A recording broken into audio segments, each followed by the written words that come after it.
everyone, and welcome to the Master Series, your guide to intelligent production, brought to you by Entertainment Partners. I'm your host, Natalie Nelson. In the Master Series, we focus on important issues impacting the entertainment industry and its workers through in-depth discussions with legal, tax, payroll, technology, and production experts. And today's topic is compliant crew contracting in the UK. And our expert panel will be discussing important considerations when contracting in the UK and how productions can successfully navigate these challenges and how to streamline contracting with the production portal. Two quick housekeeping items as we begin today's discussion. First is that you can post questions for our panel in the Q&A section of the Zoom call. You can do so by clicking the Q&A icon located in the navigation menu, and we'll do our best to save time after the presentation to answer questions. Also, please take 30 seconds to answer a short feedback survey after today's webinar. This includes an opportunity for you to give us feedback as well as to suggest topics for future webinars. Your feedback is very important to us, so 30 seconds is all that we ask.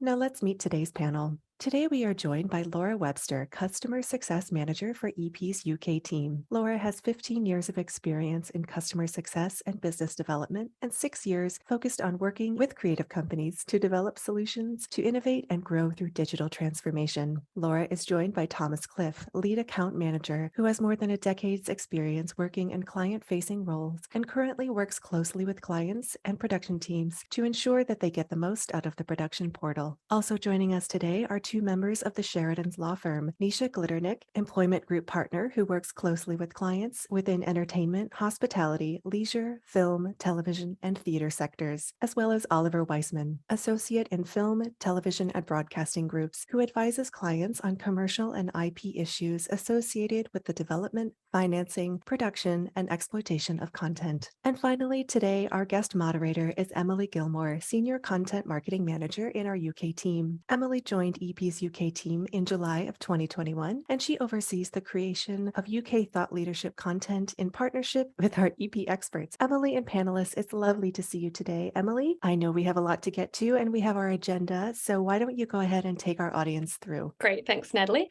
and welcome everyone to our webinar on client crew contracting. So we wanted to run this webinar because, as I'm sure you all know, the UK is experiencing a huge production boom at the moment. Combined spend on UK film and high-end TV production in 2021 reached a record £5.6 billion. So there's a lot of amazing content being created, but you can't create that content without a lot of talented crew, which is resulting in a bit of a skills crisis behind the scenes. And when you have a skills shortage, crew are asked to step up really quickly, and it creates a bit of a knowledge gap. So while we're all really celebrating the fact that the UK film and TV production is thriving, we've teamed up with Sheridans today to run this session on compliant crew contracting, just to help you make sure that you and your teams are following best practices. So Neisha and Oliver will kick us off with an overview of the key things to consider when contracting crew in the UK. We'll also run through some of the risks and challenges facing productions when it comes to contracting crew. Laura and Thomas will then show you how the EP production portal helps to mitigate those risks and challenges and why it really is the solution for contracting crew on UK productions. And as Natalie mentioned, we'll have some time at the end for a Q&A, so please do drop your questions in the Q&A box as we go. Right, so let's get started with the pre-contracting stage. So Oliver, could you kick us off by telling us what pre-contractual documents can help with the onboarding process? Yeah, absolutely. Thanks, Emily. So there are a couple of main documents that we tend to see being used. They're not essential, but we tend to find that productions find them useful. So the first type are start forms. They are pretty basic. They just collect essentially onboarding information. That might be contact details or emergency contact, bank account details, the kind of things that will be useful to then populate the long form contract further down the line. You don't really want to be fishing around for this kind of information when you get to that stage, when it's usually pretty pressing to get that form agreed. In terms of the other document, deal memos, again, you may well already be using these. They can be a really useful way of setting out the key terms that each party is kind of looking to see in the long form agreement. It ensures that when you get to that long form agreement, there aren't hopefully any or many nasty surprises for anybody. Everyone's clear on what the key, most important terms are. So, fees and perhaps the production period, amongst other things, but also it can cover off kind of guild rules, which union, for example, is applicable. So, for example, if you are producing scripted content in the UK, then very likely, sorry, for TV, then very likely the Back to TV drama agreement will apply. So you may well want to state that that is the applicable union agreement, and therefore what the key kind of overtime rates will be and what the working day looks like, and so on. So those are good things to include in your deal memos. Just a note on enforceability, you mustn't forget that, of course, those documents, whilst they are pre-contract documents, let's say the long form contract, for some reason, which should never happen, doesn't get entered into.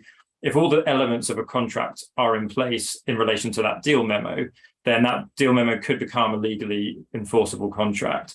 So if the intention is just that it sets out information and that everyone's going to then move on to the long form, then we advise that you would include language such as subject to contract at the top of the document. And probably also, if you're exchanging the document back and forth over email, or even if the terms are included in an email, that you include the word subject to contract, perhaps in the subject header, for example. Great, okay, that's really helpful. And then what else might a production team need to check before a crew member starts working for them? Thank you, Emily. So there are various pre-work checks. If you're required to carry them out and you need right to work checks really are crucial. And the crucial point on this is that they must be done prior to somebody starting work. It does get all a little embarrassing if you've said, oh, bring your passport along when you start work, and somebody turns up on the first day and has simply perhaps just forgotten that. So it is essential. I know it's not always practical, but essentially these right to work checks are carried out prior to the first day, really. You can now, since the 6th of April, use the technology which is available, the identification document verification technology, which allows you to do the checks electronically. But obviously you're looking for, BRPs, visas, passports, settled status, all those usual right to work checks, and obviously important that they're undertaken properly and signed off, timed, dated, etc., and that obviously those records are kept. The other thing I would just say on the other checks is very tempting when we all want everybody to be, we've all got brilliant talent, to want to sort of overcheck, as it were, people. But it's incredibly important that we do only run checks, especially things like DBS, where they are relevant for the role. So you may have a group of talent who might be working with children or vulnerable people, then that might be relevant. But of course, it's not a one-size-fits-all sort of thing. There'll be other people where you may want to check their qualifications, and others perhaps that you'd rely on CVs, etc.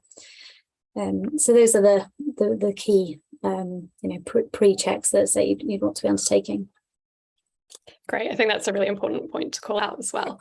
Okay, so let's move on now to the actual contracting stage, and the first step of choosing the right contract. And this is where it can get a little bit tricky, is that?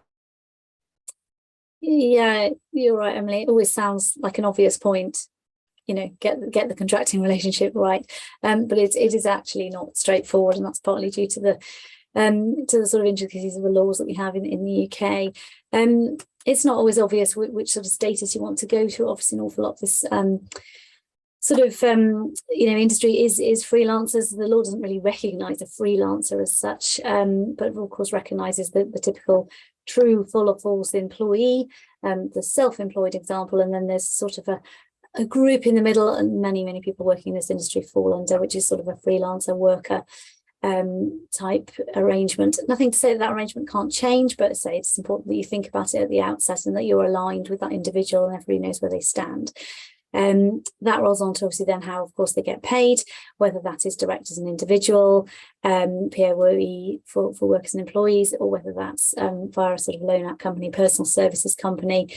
No doubt many people have heard an awful lot of talk about IR35 applicable, where of course you've got somebody wanting to work through a Joe Bloggs Limited company and set up their own company. There is a small companies exemption though, which is always worth double checking to see if you do fall under that, and that's pretty much an annual turnover of no more than about around 10 million, balance sheet less than about 5 million, and about 50 employees. So it's worth checking, because obviously you don't have to worry as much. You do need to concern yourself about status, but not to worry as much about IR35 legislation as such if you do fall into that small company exemption. There are other ways to manage this. Obviously, very short contracts fall under the sort of 7-day rule. Again, don't need to worry so much about those. We've put on the slide there that the concept of advanced clearance, but sadly it appears that at the moment that's a sort of a thing of the past. We used to be able to have that argument with the revenue. We've got this individual, we think they're truly self-employed, and please give us advanced clearance and your blessing, as it were, to proceed on that basis. Accountants are telling us that's really no longer going to work, and the revenue now are just sort of saying, look at our online tool, the CEST tool, and sort of work it out yourself, as it were. They're not really sort of dealing much with the kind of advanced clearances that perhaps they were a few years back. And just a techie point, I suppose, to end on, tax employment status can differ and do differ. Obviously, there's a whole lot of people that may be seen as self-employed for tax reasons, but then for employment law reasons, as it were, may fall under the sort of worker, usually the worker category, and maybe even employee category. Sadly, the tribunals and the HMRC aren't aligned, which perhaps is a little odd, but it can differ. So that's where almost you're sort of contracting with a worker, but perhaps treating them as self-employed for tax. So it's important that everybody knows where they stand on that. Great. And when it comes to IR35, could you talk us through kind of some of the consequences for getting that assessment wrong? The consequence would plainly be that, obviously, with the IR35 legislation, the liability now goes to the hiring company. So if the hiring company have determined that somebody is self-employed and the revenue disagree, the consequences could be obviously back paying on both sides of the actual contributions that were due, with interest and penalties on top of that. Usually interest would flow, sometimes penalties, but it's so crucial that you're able to show your workings out, because at the very least, if you have thought about it, considered it, documented it, and acted relatively reasonably, you've got to hope then that you'd at least have a discussion with HMR to say, well, there might be a back pay to be dealing with, but hopefully you won't find yourself facing penalties and fines, which of course is you're absolutely right, Emily, there's a consequence of getting these things wrong. And I think it's not so much maybe the one-off person, but of course where you're hiring a mass of people in any one time, then it can all add up. Got it. Okay, thank you. So let's say we've chosen the right contract based on the crew member's employment and tax status. What sorts of things would we expect to be included in the contract? So yeah, you can see on the screen, there's a fairly long list of key terms. You may or may not be pleased to hear that we won't be going through every single one of them, but we've picked out a few interesting ones for today. We typically expect essentially all of these to be covered, and actually more in the majority of crew contracts. But if we start with the working day and week, I mean, it's a relatively straightforward concept, which is literally just to make sure that you specify the length of your working day and the length of your working week. So are you working 5-day weeks? Are you working 6-day weeks, 11-day fortnights, whatever it may be? It's important to include it in your long form contract. What are the provisions for lunch? Are they included or excluded from the working day? Can you extend the working day or the week? And if so, what are your overtime rates and so on? It's particularly topical right now, as you may well have heard about the ongoing PACT, who represent obviously the producers, and BECT, representing the crew members, who are in heated discussions as we speak over the TV drama agreement that I mentioned earlier, because it's due to expire this coming 1st of September.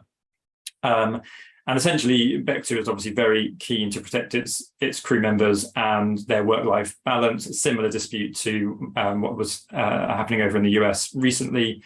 And at the moment, the unions have not reached agreement on what that renewal agreement is going to look like. They have reached agreement on some aspects. So, for example, there's going to be a category, a new kind of pay band for scripted projects of over £7 million per hour in terms of budget. So that's kind of a point that's been agreed, but there are others still being discussed. So I think we will need to watch this space to see where that discussion lands. I wanted to also touch on exclusivity. Now, the majority of crew contracts, I expect the crew member will be exclusive during the production period, but there are exceptions, and obviously you want to be clear on when those occur. So, for example, a set photographer might be non-exclusive during much of the production period, but only exclusive on certain days specified, and other crew members might have a similar arrangement. You might have a non-exclusive but first priority type arrangement where the crew member is permitted to accept other third-party engagements, but your production always takes precedence in the event of a conflict. And these terms aren't, especially kind of the first priority, first call type language, that's not a legally recognized concept. So often it's useful to go on in the contract and explain what exactly you mean by that term. So for example, your deal memo that we talked about earlier might just use the kind of the shorthand, but it's useful to avoid any confusion to explain, if we're talking about first priority, it means that you can accept other third-party engagements, but they must not interfere with our engagement. On a related point that we see coming up quite a lot, or how it certainly did during the kind of the peak of COVID, was suspension for force majeure, and especially COVID suspensions, where the certain crew members, and especially heads of department, were asking if there's a reasonably long COVID-related suspension, am I able to go and work on another production? Perhaps it's just a day or two's work, but it keeps things ticking over. And in some cases, but not all, productions were willing to agree to that. And typically that crew member would be on like a 24-hour or 48-hour recall. So really short time to be able to recall them. And the other point to make clear is it's important to make sure that if you agree that kind of amendment to your provision, you don't want it to apply where the crew member is suspended because of their breach. So it would only be in a specified kind of force majeure type situation. Lastly, I was going to just touch on IP. It's not the most obvious one that you think would be included or should be included in a behind the camera type role, but crew members do of course provide creative input during the course of their services, not all of them, but some of them, and you don't want to be distinguishing between them. You just want to have a full assignment of IP in their contracts. Of course, some of them may well be involved in behind the scenes footage as well, so you need to sweep up those the rights to include that footage in kind of EPK type material and so on. Those crew members, if you don't, will own some or part of the copyright in their contributions. So your crew contracts as standard should include a sweep up of all those rights, so that the production is the owner of those. And I think I'll pass over to Neisha, who's also got some similar points to make from an employment perspective. Yeah, thanks, Oliver. The IP assignment, of course, differs wholly to employees, where you'd have that automatic transfer of rights under the law. So it becomes even more important for anybody who's not an employee to have that, as Oliver said, express right in the contract. More so, ironically, than for employees, where so the law applies automatically. The other 2 points I was going to touch on is tax, which links into what I was saying earlier about IR35. We get a lot of questions about, I'd like an IR35 compliant contract. There's probably, sadly, no such thing as such. It's more about how the parties act together. But certainly on a tax point perspective, we can certainly and certainly do feed in language to the contract that kind of says we have assessed you under IR35. We all think and we're all happy that you're a self-employed contractor, but we reserve the right to change that. And moreover, of course, if they reserve the right to reassess and find that perhaps that individual should be having tax deductions made, then the contract would reserve the right to deduct from the fees. The other long running saga, I suppose, that there's often something that people talk about is holiday pay. I cannot count the amount of years that we've been talking about this, but it still causes confusion. Obviously, holiday pay is under the working time regs. Working time regs apply to both employees and workers, and give time off for time that as work time that is accrued. Sadly, the working time regs was obviously made for industries where you have people making widgets in factories. It was never a bit of legislation that fits easily with any form of creative industry. And that's probably why it just causes confusion. Just bearing in mind that rolling up, I'll pay you £510 per day, and that includes holiday. Rolling up technically is not allowed. So it's always important that you address holiday specifically in the contract, and whether that does effectively become a payment mechanism is kind of okay. But again, it should be addressed and recognised in the contract, because otherwise you get some nasty holiday pay claims that, if there's been no break in service, can actually date back for a number of years. Great. There's definitely a lot to think about, isn't there? Okay, so we're ready to send the contract out now. What other documents would you expect to be sent with it? And what do production companies or studios need to think about at this stage? Thanks, Emily. I'm going to touch on policies before handing this one over to Oliver. People often ask us, do we really have to have policies? Are they just long documents that sit there and nobody reads? But policies are important. There are certain ones that you probably have to have, certain data policies, etc. And there are others that are just advisable. And quite frankly, the reason they're advisable is because you want to be able to demonstrate that you're reputable and that you're a good organisation to work for.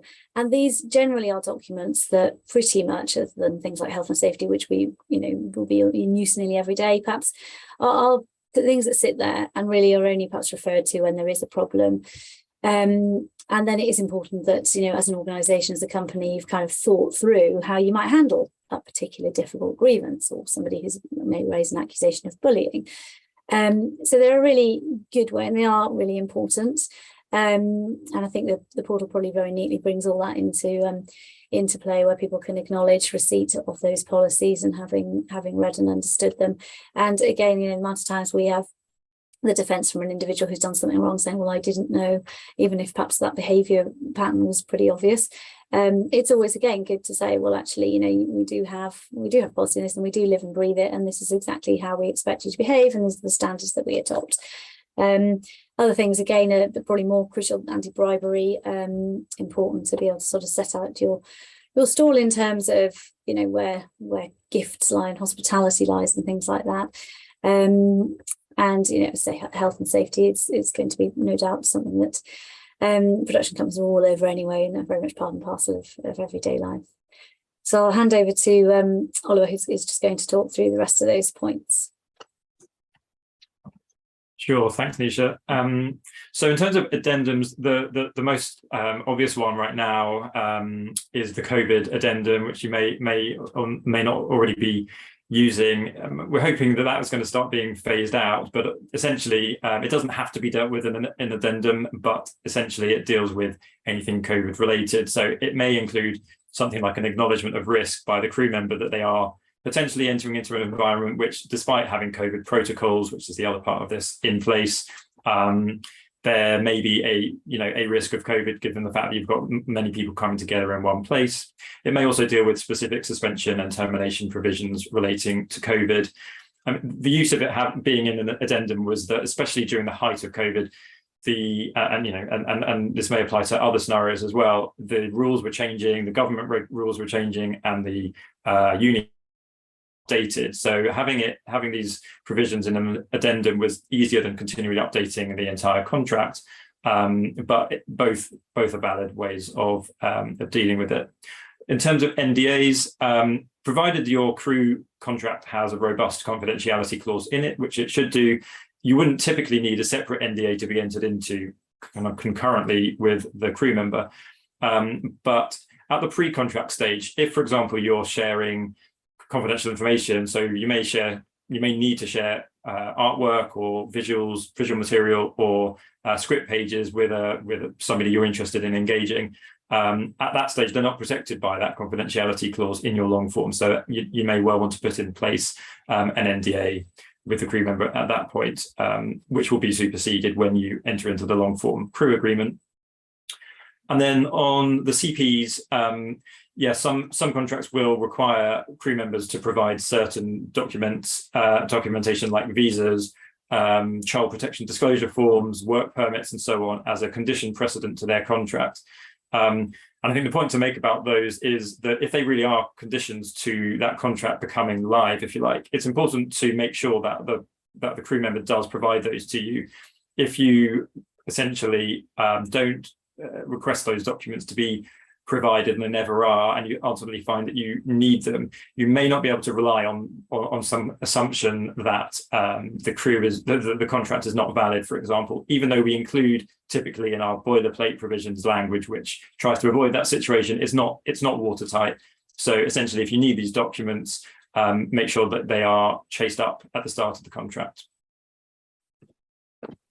Great. Okay. And just thinking about policies in particular, Neisha, if I could just jump in and ask, like, what can kind of go wrong at this stage? what goes wrong is that, you have, I suppose, less of a defence or less of an ability to handle a difficult situation.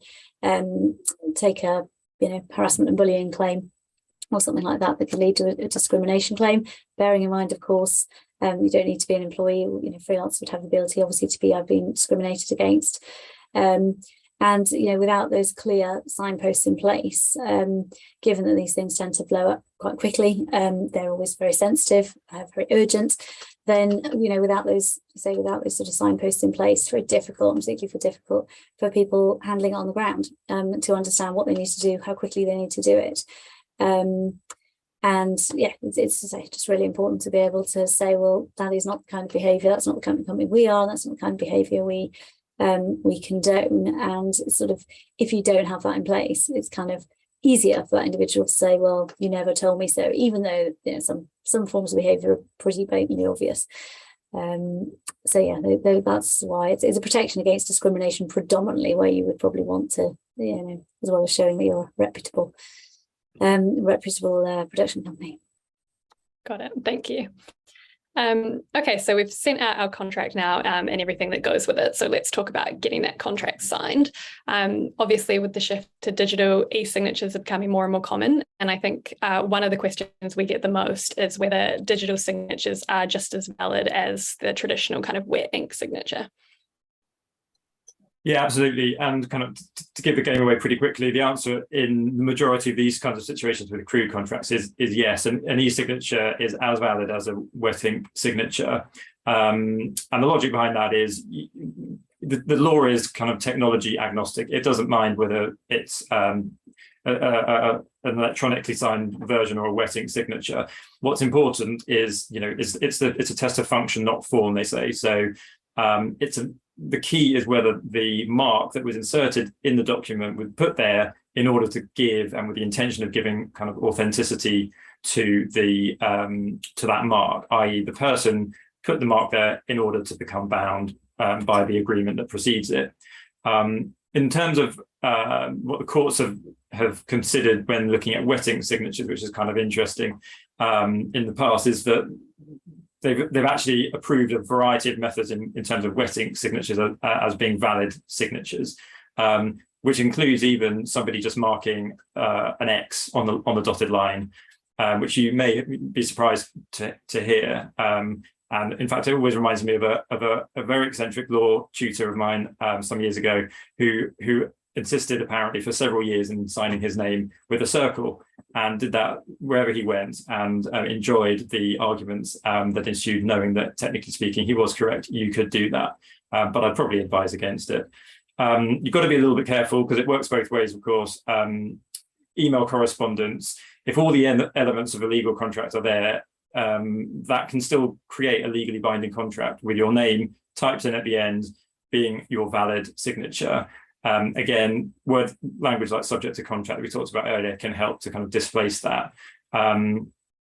Checkboxes, we've all seen them and we've all used them, and we've all become bound into contracts online by using checkboxes. The key is that you're taking an active step to put a check in the box, and that's why you probably heard in many cases that pre-tick boxes are a no-no, because it's much harder to evidence that person's intention because you may well have just not noticed that it was there. So in terms of electronic signatures, they are absolutely valid. They can take a variety of forms. That might mean typing your name into the document, which then gets turned into some kind of a font which looks like more like a signature. It could just be your name in the normal font in an email.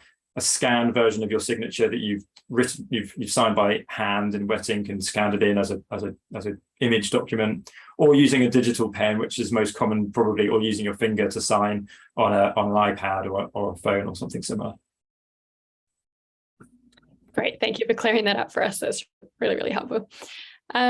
Okay, so the final stage in the contracting cycle is the post-contract stage. So what do studios or production companies need to think about once they've got all of their contracts in place? Sound and detailed and good record keeping is always essential. I think this is where the platform probably is super helpful, isn't it? To knowing what you've got. An audit trail on individuals' contracts, I think, is always helpful. You can look back and maybe even modify and use the documents that you used before for further contracting in the future. Clear record trail is essential for auditing. Disputes and insurance claims, particularly again disputes, as I alluded to earlier, discrimination or something like that. You'd need those detailed records, and certainly to be able to investigate matters that's serious. In terms of right to work, again, absolutely essential, bearing in mind the Home Office could come knocking on anybody's door and undertake an audit and say to you, please can you show me all your right to work checks now.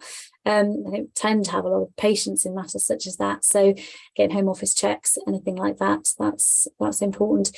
And as is, of course, data protection, where there's certain obligations, and then potentially when it goes horribly wrong, hefty fines that they could place on you. So, obviously with a high churn in lots of production companies, so there's an awful lot of data, and much of that would of course be sensitive personal data. So it's really important that is dealt with properly, including obviously the processing and the retention of it, and of course the destruction of it at a certain time, and in accordance with your policy on how long you might keep that data for, which tends to of course depend on the nature of it, but also in theory would be long enough that you can answer any questions from HMRC or anybody, and you have enough to protect the company if there are any claims.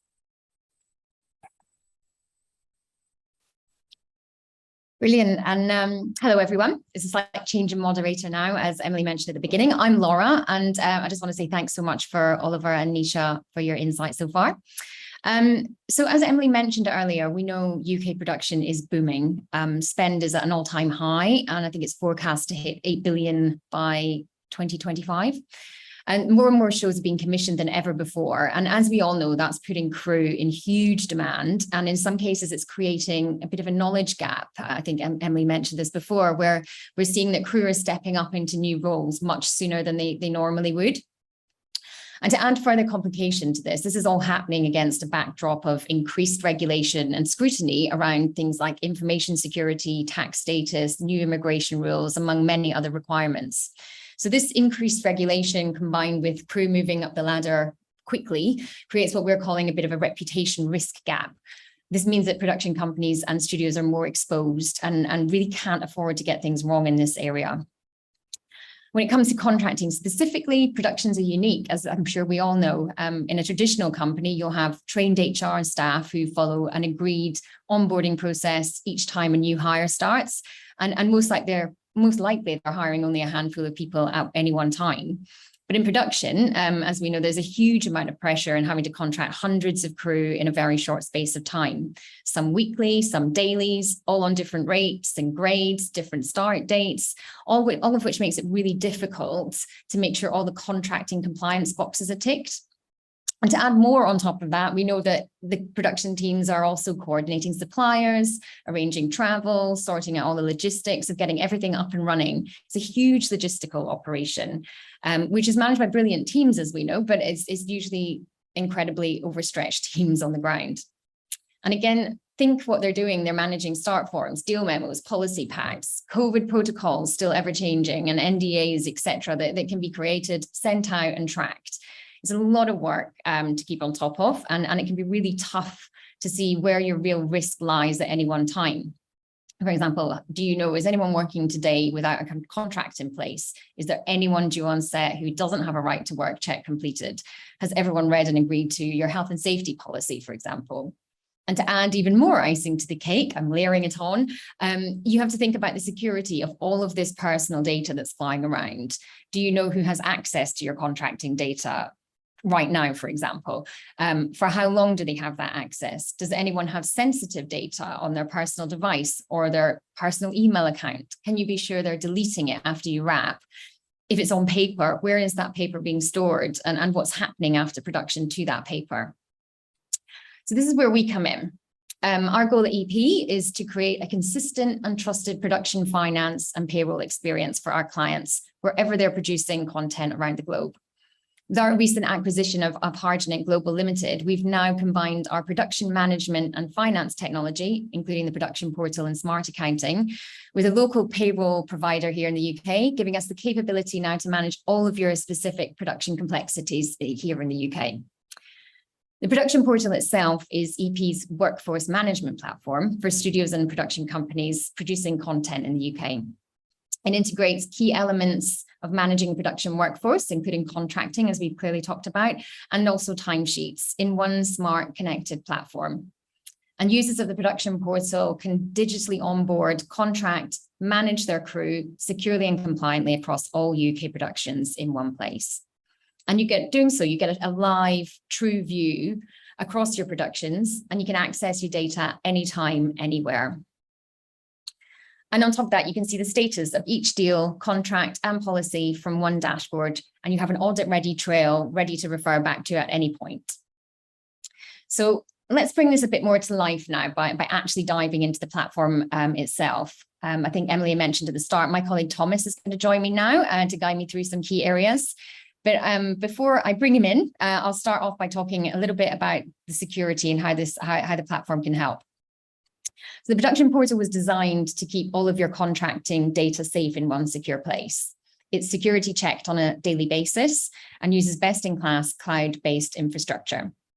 The platform has been thoroughly reviewed by information security teams of major studios and many of the production companies here in the UK. And under the GDPR laws, there are strict requirements, I'm sure many people know, around who can see any personal data that you hold. This includes people in your teams, of which obviously there are many. And you don't want to get on the wrong side of the UK GDPR. Companies can be fined up to 4% of their annual global turnover for non-compliance. So tying this all together, this is a key area where the production portal really helps mitigate that risk. So this is the perfect time to bring in Thomas. Thomas, could you point us to some of the ways the production portal helps companies keep data secure? Absolutely, yes. Thanks so much for the introduction. The first thing I'm going to do is just have a look around and just make sure that I get my screen shared. Here we go. So here we are in the production portal. We've just landed on our homepage. The first thing I'm going to do really briefly is just run through how we kind of gatekeep your data from your team. So to do that, I'm going to go to our team summary page. This has everyone that you would have added to our platform. And what you can see immediately there, I'm going to draw your attention to, is we have these access roles. These are basically granular permissions that mean we can define on a person-to-person basis exactly who can see what. So you can see there are plenty of permissions, so we can be very specific in what people can and can't see. And it's worth saying that these permissions are very easy to add and also to remove. Now, presuming I have the correct permissions, the next thing I can do is actually look at someone's data. I'm going to do that today for Jasmine. Just click into their project record. That's what we call a profile, basically. So you can see right away, we've got all sorts of information that you'd expect to see on a profile if I'm just scrolling down. But most importantly, we like to keep things very, very compact and all in one space. And you can see just down this right-hand side, all the data that will have entered for Jasmine on the system is all in one place. We can see start forms, deals. When we create a contract, there'll be one here all the way down to timesheets. So we just keep everything really neat, tidy, and in one place.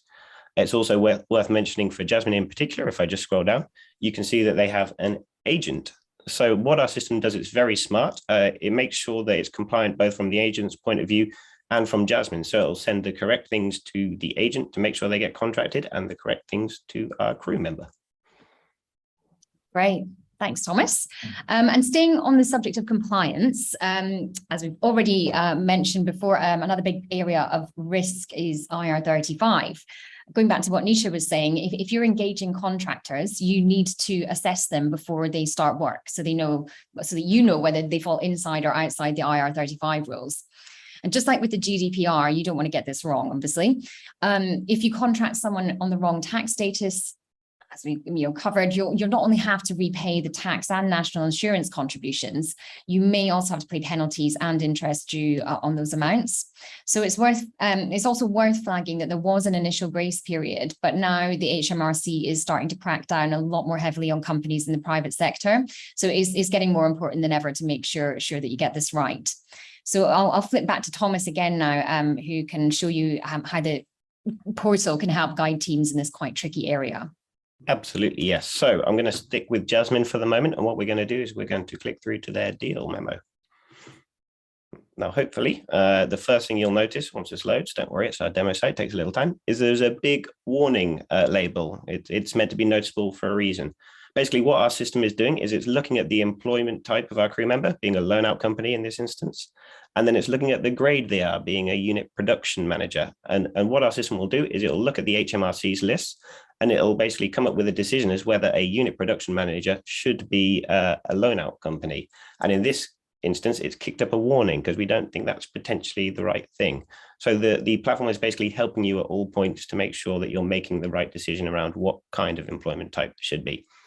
To show you how the system kind of negates this and changes really quickly in an absolute split second, I'm going to change that to employee, and we're going to see that warning is immediately gone because by the HMRC, this feels a lot more safe. While I'm here, I'm just going to showcase a little bits about the deal memo. If I just scroll all the way down, we've got all the things you'd expect on a deal memo coming through here. I'm not going to bother with them too much.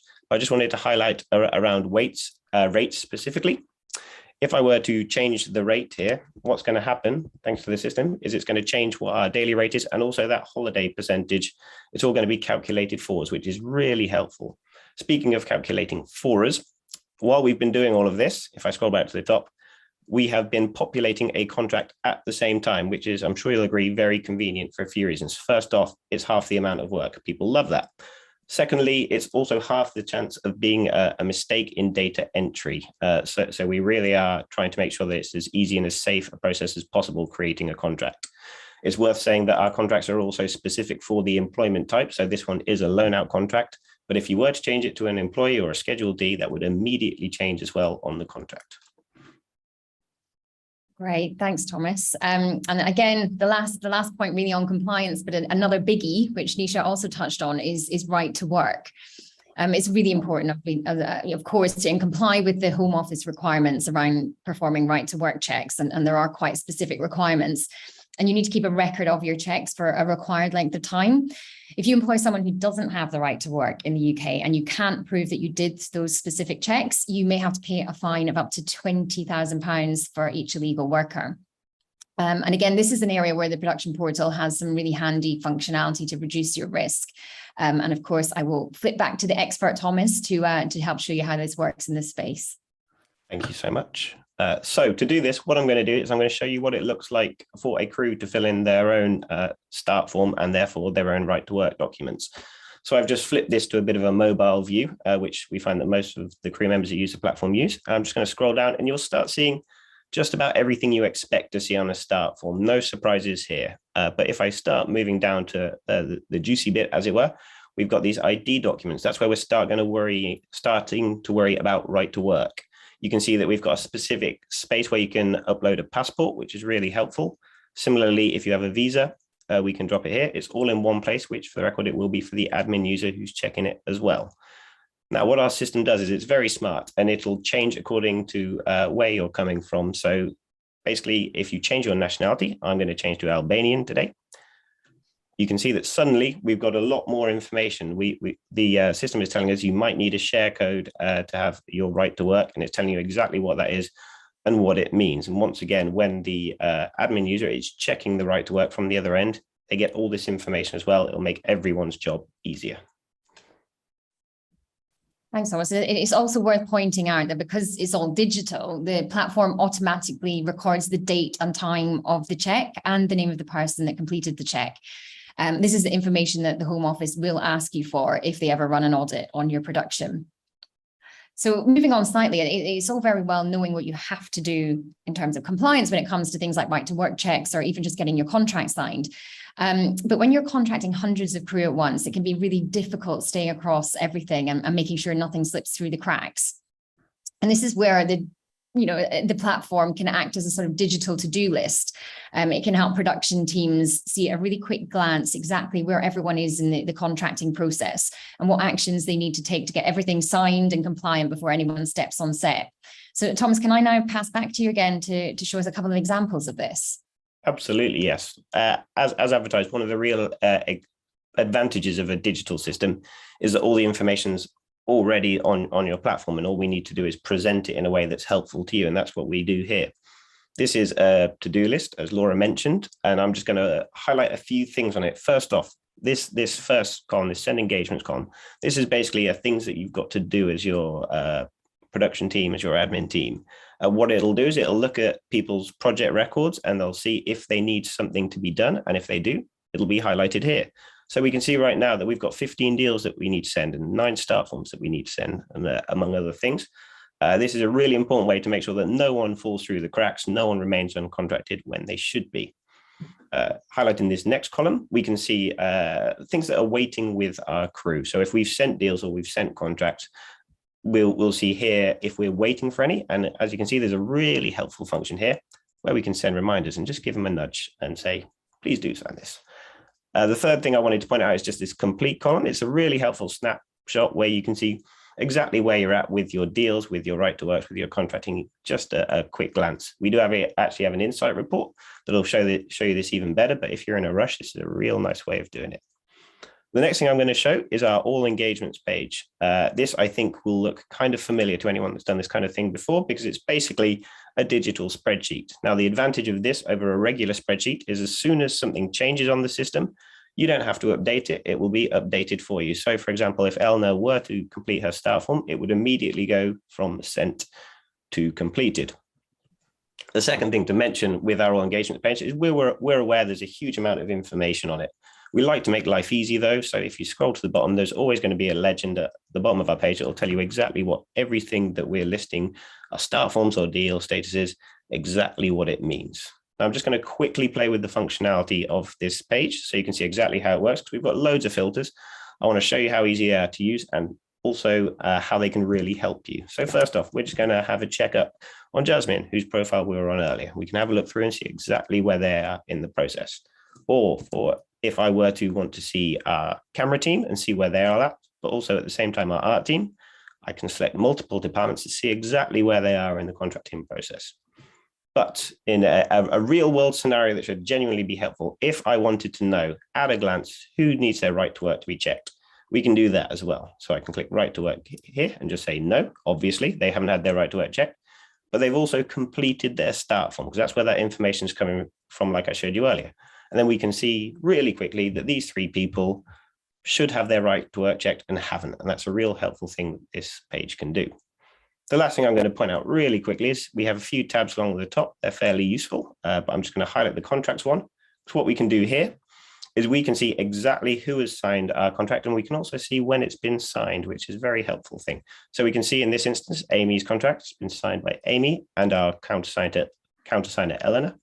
But if I scroll down, we can also potentially see there are situations where Marley will have signed the contract, but our countersigner hasn't. So we'll know exactly who we need to go to and say, it's probably about time to get that signed. Great, thanks, Thomas. And that overarching visibility and oversight is really what sets the production portal apart. Being more of a workforce management platform rather than a basic contracting tool, it allows you to implement a standard way of running all of your productions, and it helps you leave no stone unturned across your UK shows. So at the production company or studio level, effectively, you can decide the framework or template against which you want all of your UK productions to run in a standard way. And that really minimizes the risk of any non-compliance, because all of your teams, you can be comfortable that they're contracting crew in line with an agreed set of processes for you.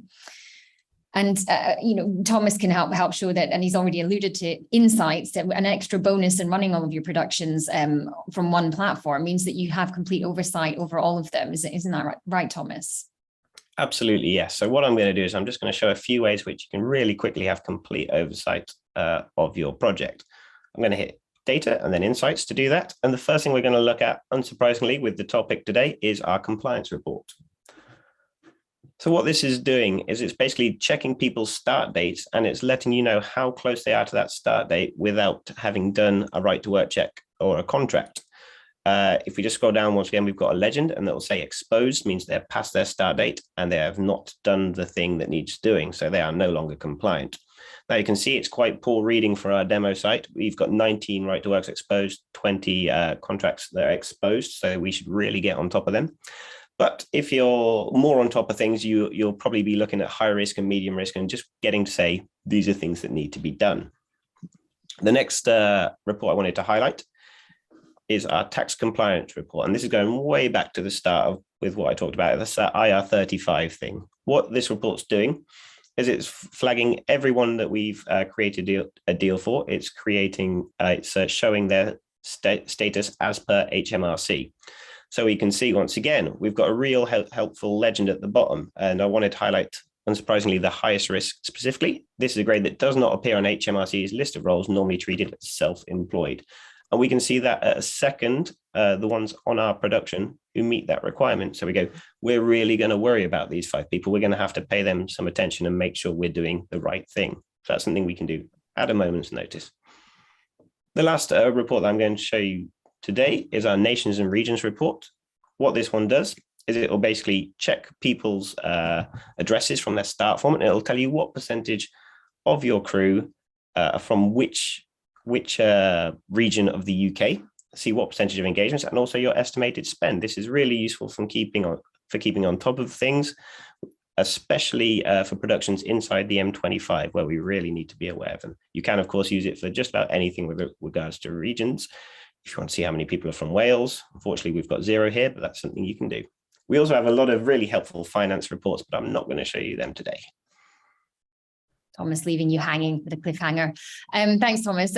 One thing I think is really worth calling out while we're here, we've shown you sort of what's currently in the platform right now, but we need to touch on dailies contracting. This is something that is still predominantly being done on paper, especially here in the UK, despite all of the GDPR risks that come with paper and the risks involved with not having a signed contract in place or making sure all these pre-work checks have been done before a daily crew member starts.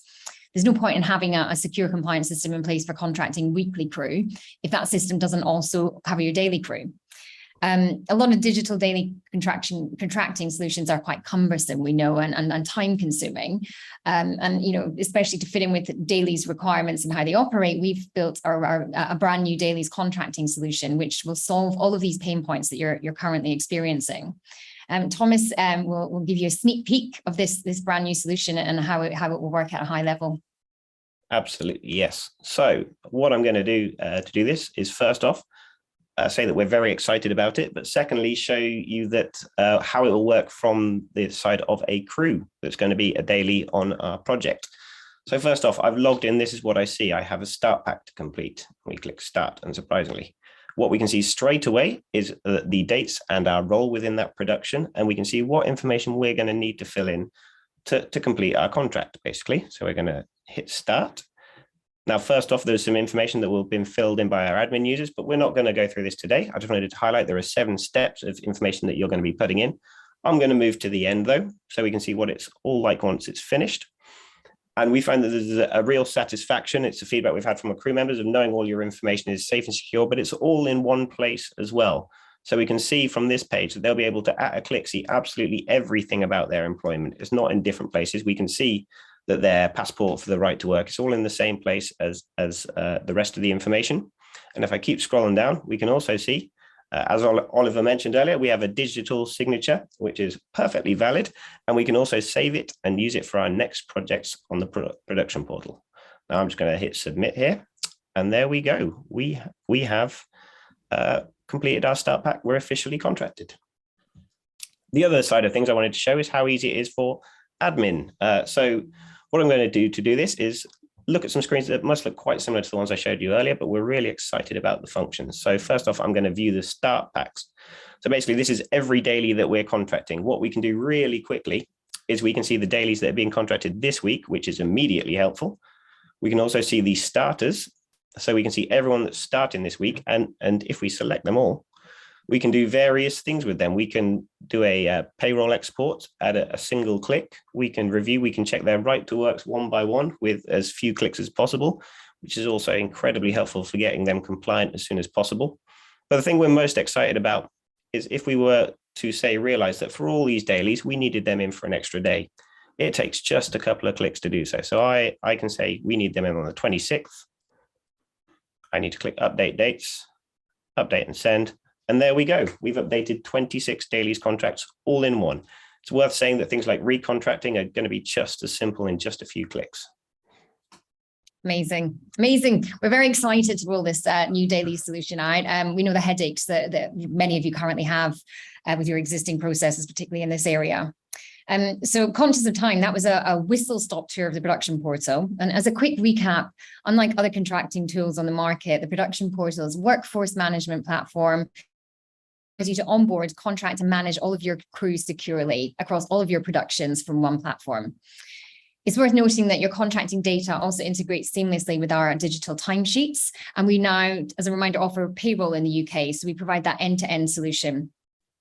And we think we had a question in about accessing the all engagements page. And just a reminder, when using the platform, if you already do, or if you want to use the platform, you'll have access to all of the pages that we highlighted today and many more.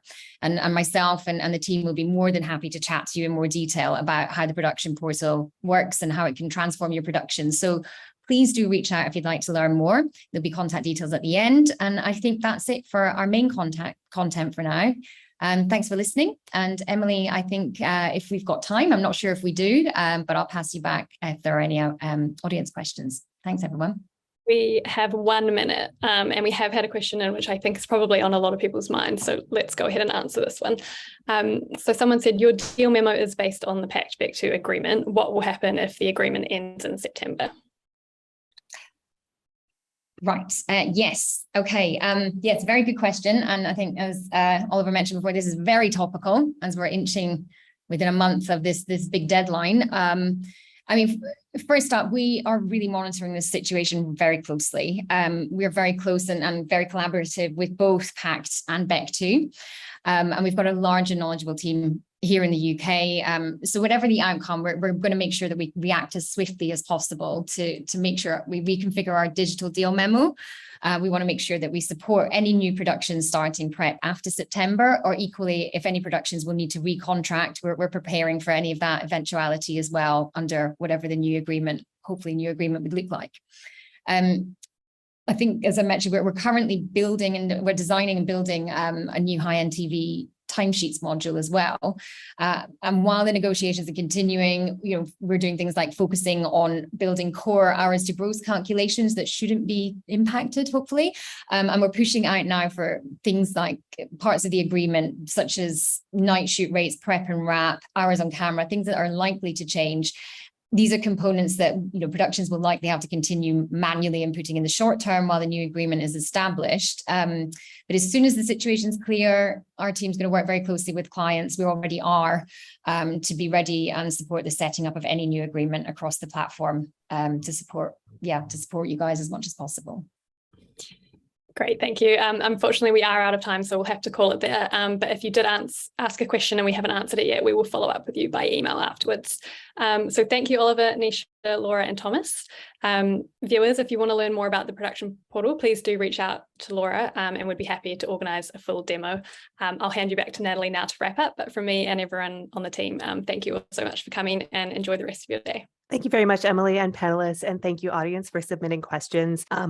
As we did run out of time today, we will be posting questions over on the production community. So if you'd like to keep in touch, ask any questions that come to mind after today's webinar, or other professionals in the industry to connect on other issues or questions, you can always do so on the community forums. Coming next in our Master Series, if you'd like to join us, on August 18th at 10 a.m. Pacific time, our production incentives practice leader, Joseph Chianese, will be leading a panel discussion addressing recently introduced and expanded production incentives programs in the U.S. following the 2020 U.S. legislative session. So please mark your calendar and do join us then. And if you'd like to revisit today's webinar, entire library of the Master Series, we have over 50 episodes available for viewing on demand anytime at ep.com/masterseries. And if you happen to be looking for any guidance about production incentives or financing in the North America, the UK, or beyond, our team of experts is here to ensure that your production gets the best guidance in the industry. So visit us at ep.com/production incentives. Thank you to our panelists again for joining us today. And thank you for our audience who tuned in. We hope that you all stay safe and healthy, and we look forward to seeing you at the next Master Series.